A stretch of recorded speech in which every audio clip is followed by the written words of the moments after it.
Hello everyone, welcome to 1 minute finance. तो आज की वीडियो के अंदर हम टॉपिक जो पढ़ेंगे that is reverse head and shoulder pattern. So इससे पहले I have already taught 3 strategies, this is the 4th strategy. ठीक है, सो ये काफ़ी अच्छी स्ट्रैटेजी है, इसके काफ़ी अच्छे रिजल्ट्स आते हैं। So it's a nice strategy, तो इसको केयरफुली सुनना so that you get each and every thing in your head.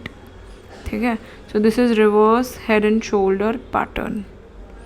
अब ये पैटर्न बनता कैसे है, जैसे आपका ये नेकलाइन है, इसके नीचे देयर इज़ अ रिवर्स, जो शोल्डर होंगे वो छोटे होंगे और जो हेड होगा वो बड़ा होगा। सो this is how the formation of the reverse head and shoulder pattern is. और अगर कुछ ऐसा पैटर्न बनता है तो ये आपको इतना अच्छा रिज़ल्ट नहीं देता, तो थोड़ा मीडियोकर रिजल्ट्स आते हैं इससे। वैसे हमें ये कंसिडर भी नहीं करना, तो you can just ignore this. ठीक है, आप इसको इग्नोर कर सकते हो, this one and this one, because इतने कुछ खास रिजल्ट्स आते नहीं है। We will go for something which has a straight horizontal line and उसके ऊपर हेड एंड शोल्डर पैटर्न जो है वो फॉर्म हो रहा है। तो इसमें क्या है, बहुत इंपॉर्टेंट है price to fall to form a this pattern, की प्राइस गिरेगा तभी ऐसा फॉर्मेशन होता है पैटर्न का। ठीक है, और जैसे मैंने आपको बोला इट शुड बी हॉरिजॉन्टल, एक तो ये इम्पोर्टेंट बात है, it should be horizontal. Horizontal पे रिजल्ट्स बेस्ट होते हैं, अदरवाइज इतने ज़्यादा रिजल्ट्स अच्छे नहीं होते। So it should be horizontal, जो नेकलाइन है हमारी that should be horizontal. Next is ये एप्लीकेबल होगा, जो हम यूज़ करेंगे that is V40 and V40 next companies के ऊपर हम इसको अप्लाई करेंगे। ठीक है, so it will be applied on V40 and V40 next. इस पे हम कोई भी स्टॉप लॉस नहीं लगाएंगे, no stop loss. Next is that there can be more than 1 shoulder हो सकते हैं आइदर साइड पे। जैसे अब मैंने आपको ये बताया था, तो एक से ज़्यादा शोल्डर्स हो सकते हैं हेड के अलावा। सो ऐसी सिचुएशन में जब चीज़ें आती हैं तो हम उसको क्या बोलते हैं, we call it complex head and shoulder pattern. So this you can write down कि there can be more than, एक से ज़्यादा शोल्डर हो सकते हैं, there can be more than 1 shoulder, एक शोल्डर से ज़्यादा शोल्डर हो सकते हैं और ऐसा कुछ होता है, then in that case it is called complex head and shoulder pattern, complex head and shoulder pattern बोलते हैं उसको। ठीक है, so that is there. And एक साइड पे एक से ज़्यादा शोल्डर हो सकते हैं, 2 से ज़्यादा भी हो सकते हैं। So that is there on one side, either side पे मोर देन 1 शोल्डर हो सकते हैं। और डेप्थ जो होगी हेड की वो हमेशा ज़्यादा होगी, ये चीज़ यू कैन नोट कि जो भी डेप्थ होगी ऑफ द हेड की जो भी डेप्थ होगी that will be more than the shoulder. Depth of the head should be more than the shoulder, more than the shoulder. ठीक है, that is there. And if they are more shoulder then in that case it is called complex head and shoulder pattern, जो कि मैंने आपको बताया, it is called complex head and shoulder pattern. And बहुत ज़्यादा significant होता है कि has to be more significant जब normal head and shoulder pattern है, और वो ज़्यादा रिलायबल होता है। जैसे मैंने आपको बताया, जब वो हॉरिजॉन्टल नेकलाइन पे बनता है वो ज़्यादा सिग्निफिकेंट होता है और ज़्यादा रिलायबल होता है, otherwise it is not reliable. और इसके अंदर हम नॉन लॉग चार्ट यूज़ करेंगे, वो भी मैं आपको ट्रेडिंग व्यू पे बता दूंगी। साइड में एक लॉग फंक्शन आता है, उसको हम स्विच ऑफ कर देंगे and then we will apply this particular head and shoulder pattern की जो स्ट्रैटेजी है, तब हम अप्लाई करेंगे। नाउ लेट्स सी कि बाइंग अपॉर्चुनिटी कहाँ पे होगी। बाइंग अपॉर्चुनिटी कहाँ पे होगी, जस्ट अ सेकेंड यार। सो बाइंग कहाँ पे होगी, वो conditions you can write down कि जहाँ पे at the breakout of the green candle, जैसे क्लोजिंग बेसिस पे, मैं आपको इस पर एक चार्ट पे दिखाती हूँ, जस्ट अ सेकेंड। जैसे आप ये खोलते हो, रिलायंस का ही खोल लेते हैं। सो रिलायंस का if you just see just a second या सो इसमें हम reverse head and shoulder pattern ढूंढते हैं पहले तो. So if you see this, एक ये पैटर्न बन भी रहा है, आई ऑलरेडी ड्रॉन ऑल्सो.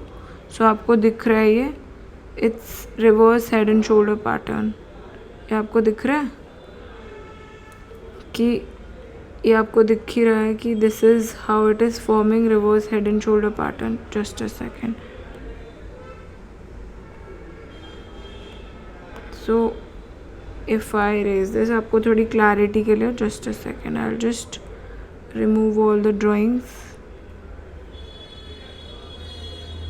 ठीक है.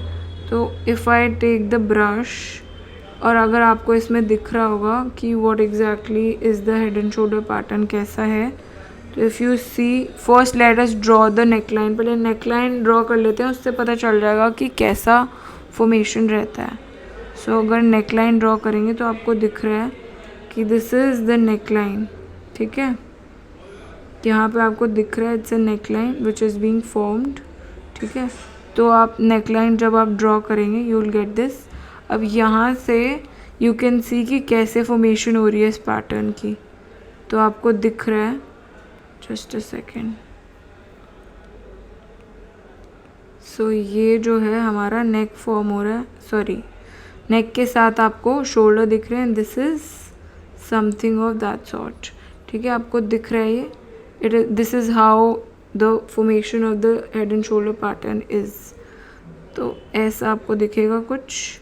ये शोल्डर हो गए and this is how the head is. फिर उसके बाद आपको दिख रहा है. तो यहाँ पे हमें एंट्री पॉइंट कहाँ पर लेना है, जब आपको यहाँ पे दिख रहा है एक लेवल के बाद, इफ़ यू सी दिस, जब आपको दिखेगा ये pattern, just a second, sorry. So जब आप ये खोलते हैं, what you get is, this is how you get the pattern. तो जब आपको ये एक कंसोलिडेशन फेज दिख रहा है, दैट्स द बेस. ठीक है. और उसके बाद जब ग्रीन कैंडल की फॉर्मेशन होगी, वहाँ से एंट्री लेना स्टार्ट कर देंगे. ठीक है. So that is how it is. ठीक है. सो वैसा कुछ है. जैसे अब यहाँ पे आपको दिख रहा है there is a consolidation phase that's going on. ठीक है. ये कंसोलिडेशन फेज के बाद जैसे ही ग्रीन कैंडल की फॉर्मेशन होगी, वहाँ पर हम एंट्री लेंगे so that we get maximum points. तो आप कहाँ पे एंट्री लेंगे, that I have told you. बाकी आपको जैसे इफ़ यू सी कि कितने पॉइंट्स का आपको मिल जाता है, यहाँ पे कितने पॉइंट्स आपको ऊपर मिल जाते हैं, दैट इज़ समथिंग जो कि हमारा कंसर्न है. Just a second.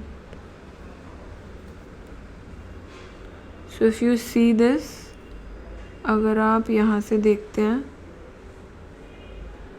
तो आपको दिखेगा कि कितना है परसेंटेज, जो कि कुछ एरर आ रहा है. जस्ट अ सेकेंड, इसको एक बार रिमूव करते हैं.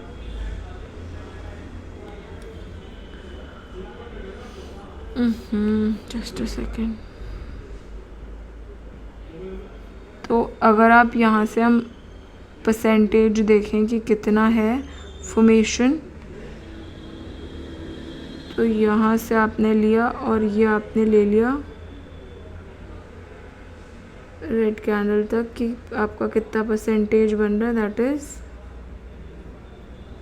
ये सही ले नहीं रहा. Just a second, I feel I should take a different tool. Just a second. तो हम ये वाला टूल ले लेते हैं इंस्टेड ऑफ दैट. तो यहाँ से आपको दिख जाएगा कि कितना परसेंटेज बन रहा है.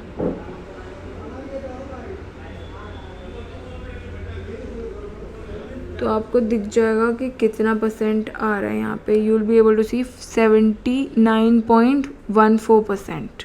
ठीक है. तो ये हमें मिल रहा है.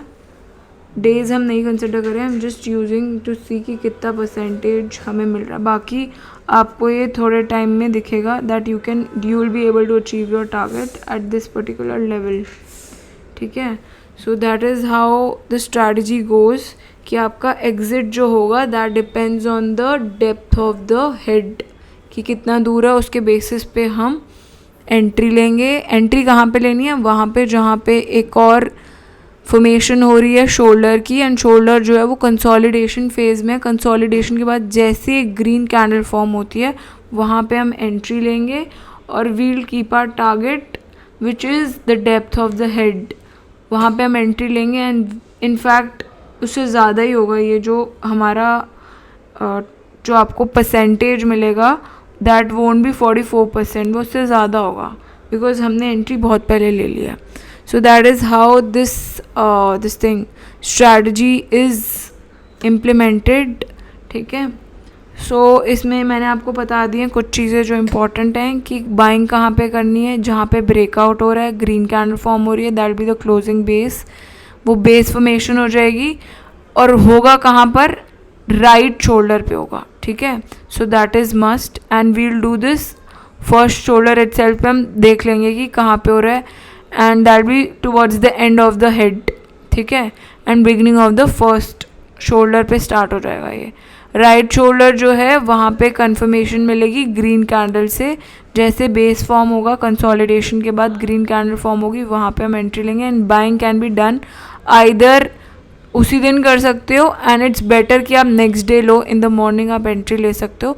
बट इस चीज़ में यह है कि आप इग्नोर कर सकते हो विग्स और रेड कैंडल बॉडी को जब वो क्रॉस कर रही हो। इसमें ये चीज़ है कि जहाँ पे ग्रीन कलर की जो कैंडल बनेगी वहाँ पे हमें एंट्री लेनी है, और जो आपका टेक्निकल टारगेट होगा वो लोअर होगा लाइफ टाइम हाई से। We will sell at a lifetime high पे सेल करेंगे, टेक्निकल टारगेट पे नहीं सेट करेंगे। अब जैसे टेक्निकल टारगेट हमारा यहाँ पे इस केस में क्या था, जैसे आपने इस केस में हमने देखा टेक्निकल टारगेट आपका 44% पे फॉल कर रहा था। जस्ट अ सेकेंड, 44% पे फॉल कर रहा था। हम एग्जिट कहाँ पे लेंगे? जहाँ पे स्टॉक का ऑल टाइम हाई होगा, उसके ऑल टाइम हाई पे हम एग्जिट लेंगे, उससे पहले नहीं लेंगे। हाउएवर अगर टेक्निकल टारगेट ज़्यादा बड़ा है लाइफ टाइम से, तो उस केस में हम टेक्निकल टारगेट पे ही एग्जिट करेंगे। So this is how the strategies applied. I hope आपको अच्छे से पूरी स्ट्रैटेजी समझ में आई होगी। Thanks for watching, bye bye.